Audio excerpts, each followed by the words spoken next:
I think we're fortunate to have some employers here that you may recognize. They're from different parts of the state. So in case you don't know them, we have Darci Barnes. Darci, raise your hand. Darci is with the J.R. Simplot company. Paul Casey from Chobani. And Shawnie Christensen is with the Idaho Hospital Association. Yes. Okay, so I have some really easy questions for you. Are you all mic'd up? Say yes. Something. Yes, I think so. Yep. Paul, can you hear Paul? Yes. All right. Did you guys hear Paul in the back? I'm not sure. Can you say hello again? Hello, everybody. Oh yeah, I can hear you now. Okay, so in 2 minutes or less, tell me a little bit about the organization that you represent, how many people you help or are employed there, and kind of like what you do. So these guys all know what you do. I work for the Idaho Hospital Association, which is a nonprofit trade organization, trade organization that was created to help out Idaho hospitals. Some of the things that we do is advocacy at the state and federal level, and then we also have a group unemployment program, which I'm in charge of, and we do employment law consultation. We have some registries, and I don't know, we do a whole lot of stuff. How many people are in your organization? My organization has 22 employees, okay, but we help out all 24,000 Idaho hospital employees. That's what I was getting to. That's a lot. Okay. Darci, tell us a little bit about the J.R. Simplot company and kind of your role as Director of Talent and Culture. Okay. First of all, thank you for the opportunity to be here. I'm with the J.R. Simplot company. We're a privately held agriculture business headquartered in Boise, Idaho, but we are global. We employ total around 10,000 employees. My role as the Director of Talent and Culture, I lead all of our recruiting efforts globally. So I have a team that sits here in Boise. We have regional hubs throughout the United States, and then a team that sits in Melbourne, Australia. Really excited for the opportunity to be here with our presence throughout the state of Idaho. We do employ a lot of different rural communities, and so excited to talk a little bit about some of the challenges, the opportunities that I think that we'll see from an educational standpoint as we strive to really be that employer, one of the employers of choice within Idaho. So. It sounds to me like you're recruiting these people. Are you? All right. Can't get it out of my system, sorry. Okay, good. Well, Paul, how about you? Tell us a little bit about Chobani and what your role is there as Research and Development Director. Yes, so I'm based in Twin Falls, I actually live in Meridian. Go back there 3-4 times a week. So we are an organization, 2,500 people between 3 plants, Twin Falls, South Edmonton, New York, and Melbourne, same as yourself, Australia. So yeah, my role is I was formerly the gold standard manager, where I had 24 people. We were in between R&D, quality, and operations. Current role is, there's 35 people in our department, very diverse, from China, India, Ecuador, Germany, myself, Ireland, and all over the US. So our job is to deliver delicious, nutritious, affordable, accessible food for all Americans. Are you from Idaho? Did you get that accent in Idaho? I don't know, what do you think? That's my daughter, Isla. Well, that's great, Paul. I didn't get a chance to visit with you, but I know that Darci is from Jerome, Idaho. Went to school in Colorado. Went to school at Boise State. Well, I know you graduated from Boise State, but where did you go before that? Boise State the whole time? Boise State, yeah. All right. I'm a double brother. Right. So Boise State. Shawnie grew up in Moscow in North Idaho till 6th grade? And then you moved to Idaho Falls area? Yep. And then you went to school and graduated from Bora? Yes.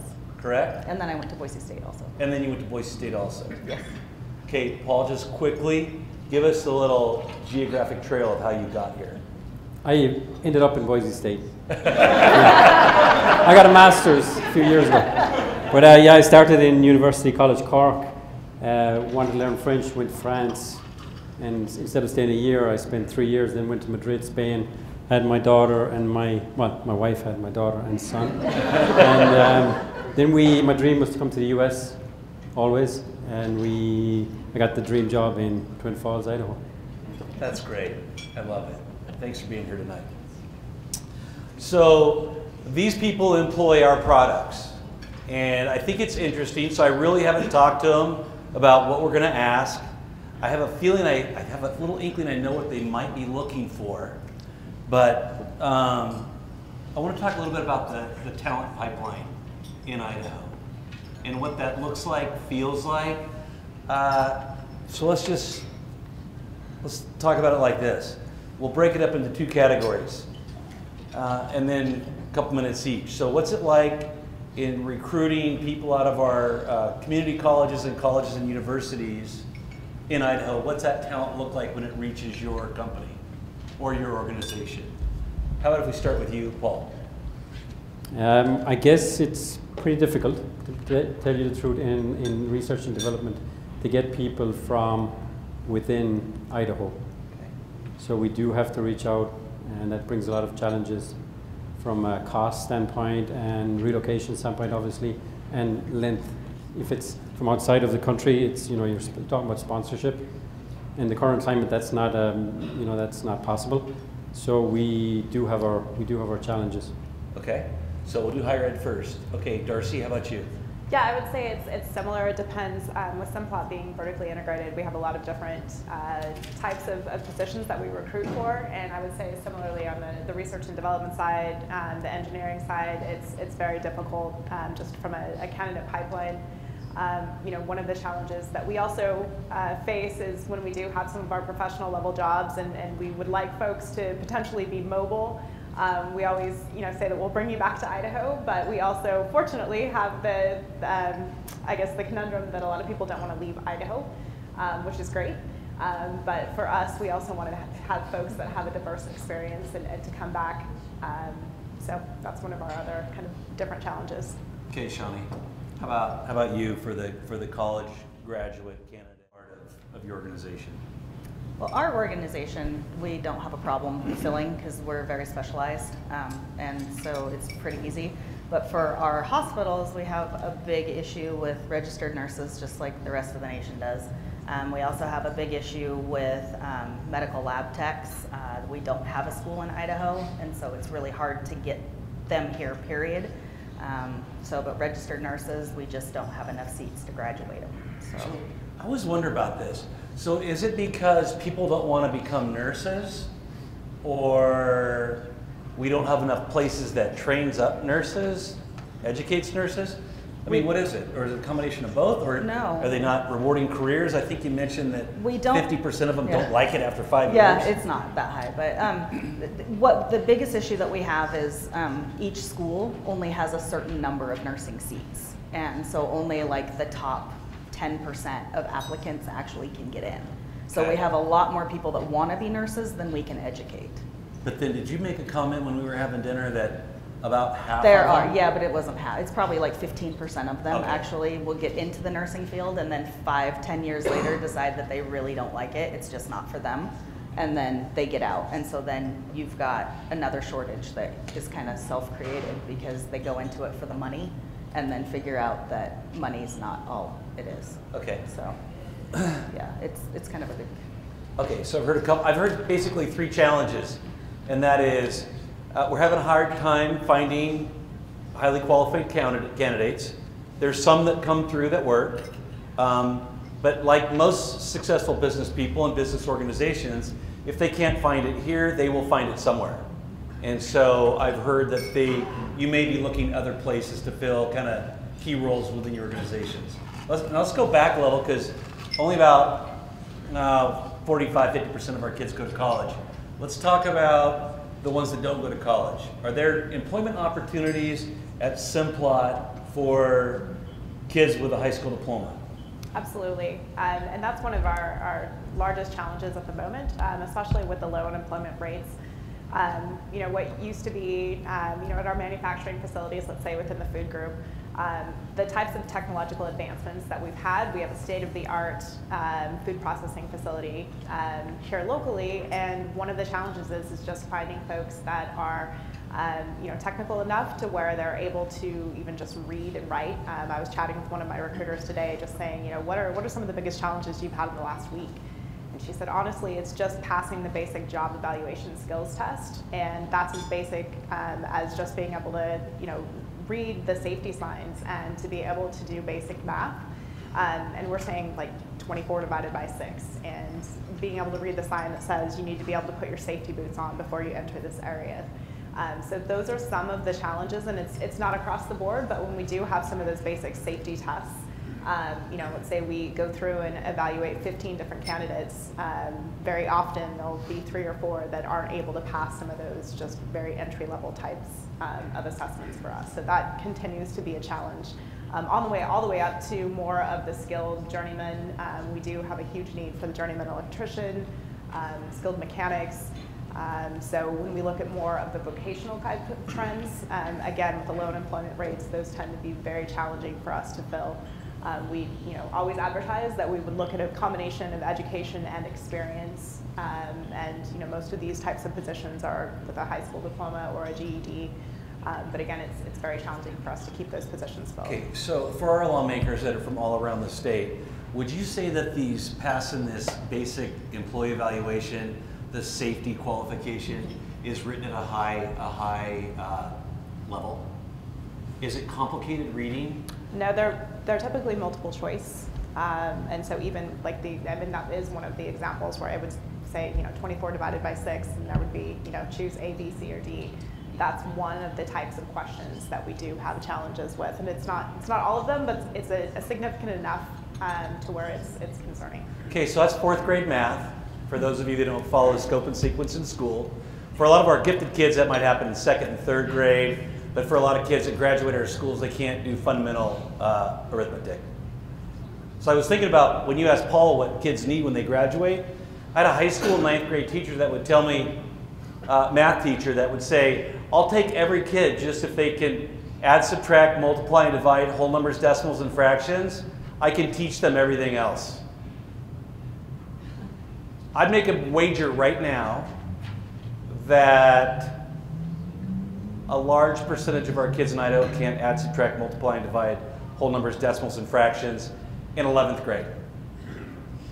Okay, Paul, how do the high school candidates do that come to Chobani, and how qualified are they? What Hamdi created, as I mentioned Spain, the plant I was in Madrid, 250 people. And Twin Falls, we've got 1,000 people, so that's a lot of opportunity and a lot of jobs, and you're circulating money. But to get to the point, we bring in a lot of kids, local kids, and they do pretty well. They do pretty well. In our pilot plant, that's what I oversee. The simple thing is to get white mass, get cream and fruit prep, and mix it up in proportions so we can make sales samples to send out all over the USA. And we teach them good training methods in place, and they do fine. The thing about Twin Falls, I guess, is maybe one of the reasons we picked Twin Falls was you've got a farming community, the culture, farmers, so they're mechanically strong, good skill set.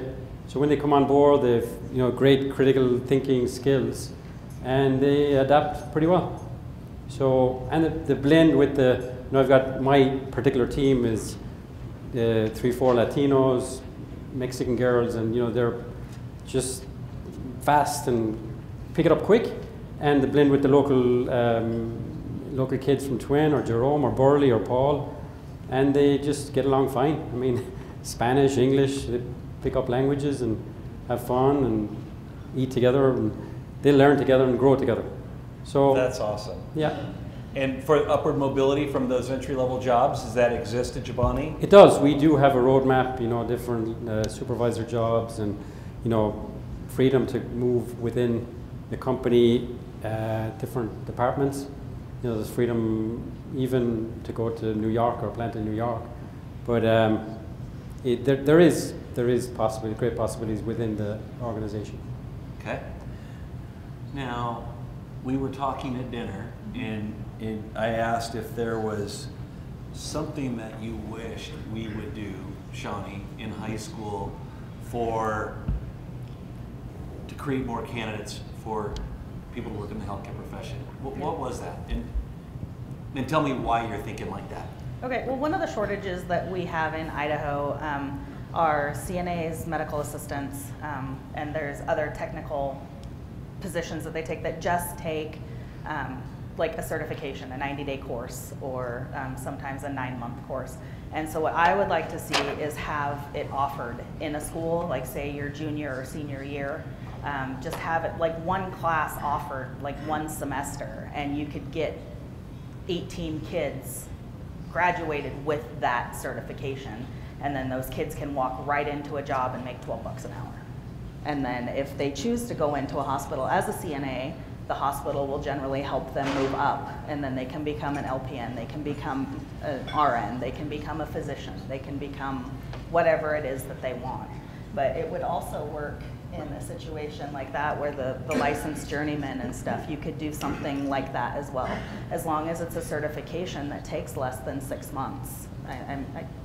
That's what I would like to see, is something that would get these kids in high school. I would agree. Interested in that, and I don't know costs, I don't know any of that type of thing, but. So we do some of that with junior colleges in our Midwest, so in our Grand Forks, North Dakota plant, we partner quite a bit with some of the local associate or junior colleges. Right. But to start that in the high school level, the vocational trades, I think would be a game changer. But see, even in hospitals, we have more than just direct patient care. I mean, we could use bookkeepers, you could use cashiers, you could use any like dietary aides. I mean, any of those things that take a 3-month certification, which you don't think is that simple or that hard, but it really is hard for these kids to come up with $1,000 or whatever to take this. Whereas if they could take it during school, they could get the credit for it, plus they could come out and get a job. Okay, so you're all employers in some way, shape, or form, as are a lot of you in this audience. I'm just gonna ask you three, because you're on stage. Should one of the purposes of public education, secondary and post-secondary education, be to equip students to get jobs, to be employable? Yes. Yes. I didn't hear you. Yes. Okay, yes. Absolutely. Yes. Definitely. Yes. Yes. I'm just telling you because I've known a couple educators that would probably say that that's not the purpose of an education, to be employable. I see you smiling, Julie. You maybe have heard that before? I guess when we think about school, I'll go back to the accountability in relationship to academics as opposed to school finance. Is the purpose of school really to prepare kids to be employable? Fundamentally, I'm not talking about parental input, environment at home, different communities that they live in, but should they, when they walk out of our high schools, be able to make a decision to continue their education onto the university, or be fundamentally prepared enough to go fill out an application and be able to understand the safety language? Yes. Yes. Basic, yeah. You want a microphone, Suzanne? You could come up here and join us. I love what you've done. I think it's just as important for them to understand what they don't want to do as it is what they do want to do. And, I think we've all heard that everyone, the millennials and the new up-and-coming generations tend to have more jobs. It's not just to pick one company and to finish, working there. And so I think just even from that aspect, by giving some of those just tangible skills and kind of providing a springboard so they can get some of those first positions. To your point, they may not want to, continue to be a CNA for 5 years, but it's an opportunity to get in, to learn some of those, real life skills and to identify and help build what they do want to do. Right. Maybe there's a good point, a false sense of security in Idaho, whereby, the kids, they know, kids are usually coming from a farming background or, business related background. The father has a company or whatever, mother. But they look at school and say, STEM, why bother? It's not fun. I got my father's business. I'm going to go on to my father's farm that I can go on to. Why bother learning about mathematics or engineering? So if we could make STEM fun again, and they could supplement the farming, because farming, I guess, could be in decline in the coming years. So if they could supplement the income from the farm with a good solid job and part-time job in a factory like Simplot or Chobani or Glambia or whatever, I mean, why not? Is there we've grappled this with our work, is there a message that resonates well with businesses in Idaho that can be a constructive message for educational improvement or just new educational opportunities? Is there, we're highly criticized for being the carrier of bad news. But I also think we're the only group in the state uniquely positioned to say hard things. You're not going to say it. I mean, you might say it to each other quietly, but you're not going to say it publicly. Professional educators aren't going to say publicly, our students aren't doing very well. Is there a message that the business community could come up with that might help really drive opportunities for children in Idaho schools? Well, I just think that it should be real life opportunity. I mean, because it's really hard right now when you go straight from high school into the work. Yeah. Because like right now, schools let you make up work. Like if you don't like your grade, you can redo it. Whereas if you're at Chobani and you put in the wrong flavor, you don't just get to say, oh, sorry, I didn't like that, I'll just redo it. And so I think that's kind of a disservice that we're doing to kids. And so, but they need more real life experience that they're getting. Is that a good age to do it in high school? It's the perfect age to do it. I've spent a lot of time talking to the business community in Idaho, and you're all very busy. And usually, would you take interns or apprenticeships? It's easy to say yes, but I'm going to speculate that there's probably about 85,000 high school kids in Idaho. And so, is it for every kid? No. And it's not for every employer. Yeah. But we only have 1.8 million people in this state. And so 350,000 kids in our K-12 system. You all are extremely busy. I know how hard it is to have interns and students doing potential apprenticeships there. How do we make that happen? How do we get more of that? We have a few bright shining stars that do it all the time. Just because they're so desperate for employees, they'll take whatever they can get. But how do we do that better? Or how do we even get it started at a higher level? I would say make a class. Put it in the high schools. Like So, start at your junior year. I mean, if you're expecting your kid to go to work at 16, give them the opportunity to be able to work at 15. Maybe even sophomore year would be the time to start it. so in 1994, I started teaching high school at Wood River High School. And one of my classes I taught was a class called School to Work. Does anybody remember that? I do. There were, I know you do, Linda. It was basically that. It was a class to get high school kids in doing internships with local businesses for school credit. It worked great. It did. It worked unbelievably well. So why don't we do that anymore? Yeah, in Ireland we have, I mean, I just think back to when I grew up, we had a sabbatical year. You did your intermediate certificate before you went on to your high school diploma. So you had 1 year where you could travel, you could go on work in a local company, or it was just 1 year out before you went on to do the big exam. And that's where you can make up your mind on what you wanted to do in life. Does it work?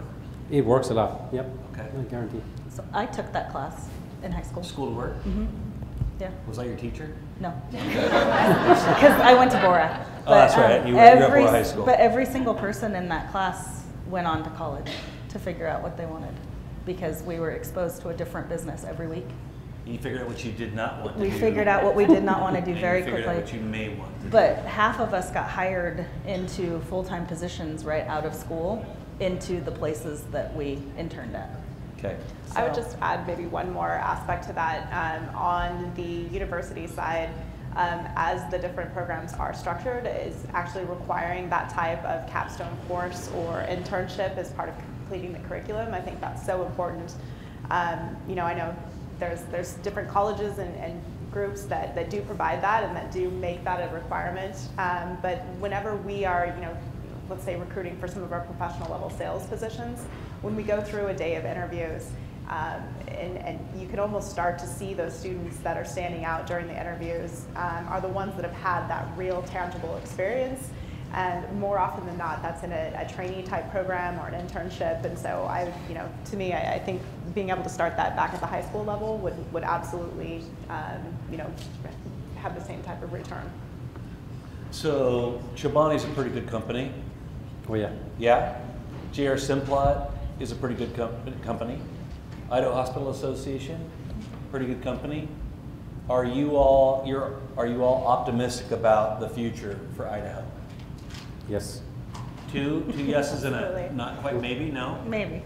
So Okay. I think we've got a lot of work to do.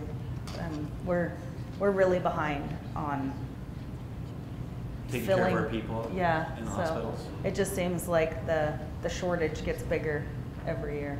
Okay. So And is that because we have an aging demographic, either a lot. here and moving in? Is that a lot of Yeah. it that need healthcare treatments? It is. More people eating yogurt? I hope. Healthy food? I hope. More people eating French fries? Yeah, sounds like that's how we work together. Which apparently makes my problem bigger. So thank you. Okay, your allotment will be 2 each, and then you get 40. Yes, Okay. exactly. All right. So. But I think one of the things that we have found, and this is perhaps more, specific to the Boise area, oftentimes we're having to recruit talent in to Boise, and they're coming from larger cities because we haven't been able to find the skill set here locally. What we're finding often, though, are our families. So we've got a trailing spouse, I think, where can become challenging as well as looking. We have more dual income families. And often when we're recruiting folks, it's not only the question of, hey, I really want to move to Idaho. It's I want to move to Idaho, and my spouse is looking for an employment as well. When we do finally get folks that are placed and we go through the relocation, one of the largest challenges we've had, where we've come close to even losing a few folks, was getting them enrolled in Boise public schools. And we've had folks that have targeted certain neighborhoods. They want to be there because of the ratings of the schools, and they get in to find out that the waiting list is just, they're not going to be able to get in. So I think that's one of the things that's, well, it's scary and it's concerning. I think it's also, there has to be a solution to that. And I think we have enough folks that, for lack of a better term, have seen other systems work. As you mentioned, looking at, in Seattle and how the schools have been strong, and looking at what folks are used to from a different level. We've got a lot of that right now too, where there's at least some good momentum, I think, behind wanting to looking at doing things differently. You were going to say something, Paul? No, I mean. Should I ask your daughter? Yes. More appropriate. She'll have the answer. I mightn't. Okay. I asked you if you were optimistic about Idaho, and you said 2 yeses, and yet with some, things that you want to take into consideration. And I think you're growing at such a pace it's going to be really difficult to catch up. Right. So we know we're going to have to do some things differently there. So this is a group of charter school leaders and lawmakers and community influencers. And I'm extremely optimistic because of your work, frankly, because I know most of these charter school leaders in here, and they're remarkable. They are in this for the children. Sure, they got to deal with all the other things, but they're in this to do what's best for children, to keep them hopeful and keep them engaged so that they can go to places like this and change these stories forever. So I want to commend you on that, because those are really the only things that are going to drive change. Public school leaders aren't going to embrace charter school leaders because they do a good job. I think free market forces are going to play a more influential role in the competitive nature of what we do, rather than just saying, what incentives can we do to help schools buddy up and learn from each other? We know what the intention was. That's not happening. So how else do you force that collaboration, that relationship? You can do it with accountability, you can do it with funding, and you can do it with free market forces. And you can create flexibility that's real flexibility. And I want you to think about that. Fundamentally, all kids need a good, solid, basic education. What we do in middle and high school, there's some room to get better.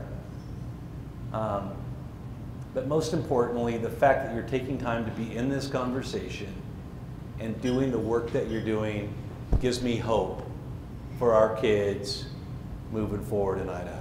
So, any final comments from you guys on optimism or pessimism, or I'm trying to end on a high note.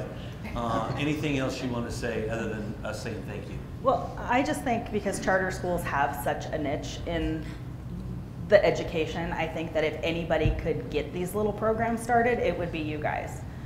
Because you guys are like the founders of change. And so I think that this is the right opportunity for us to come to. Because like if we're at Nampa School District or Boise School District, they're just gonna say, sorry, there's no money.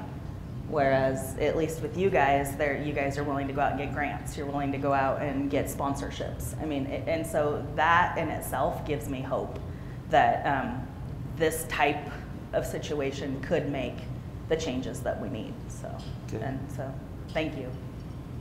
Yes, thank you. I'm a 1-year-old and a 4-year-old, so I'm on the beginning stages of that personally, but also just professionally.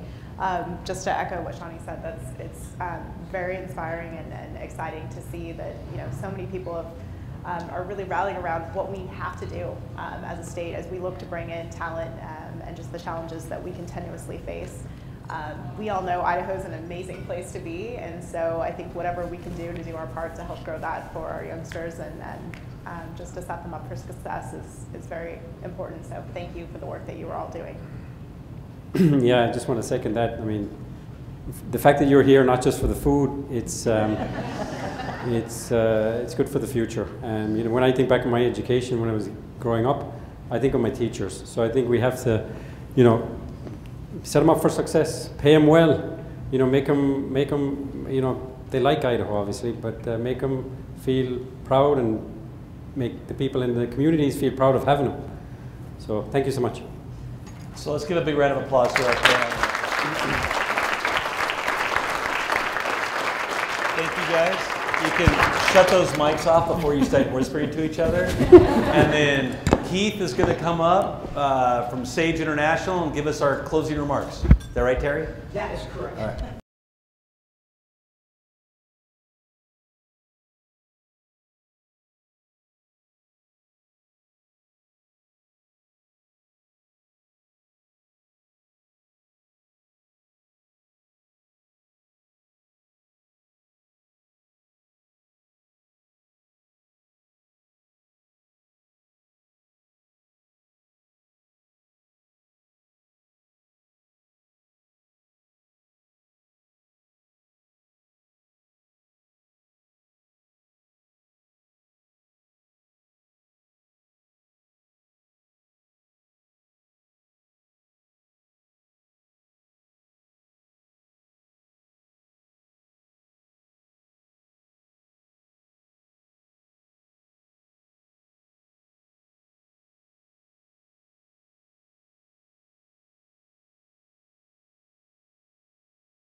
From Roger. Thank you.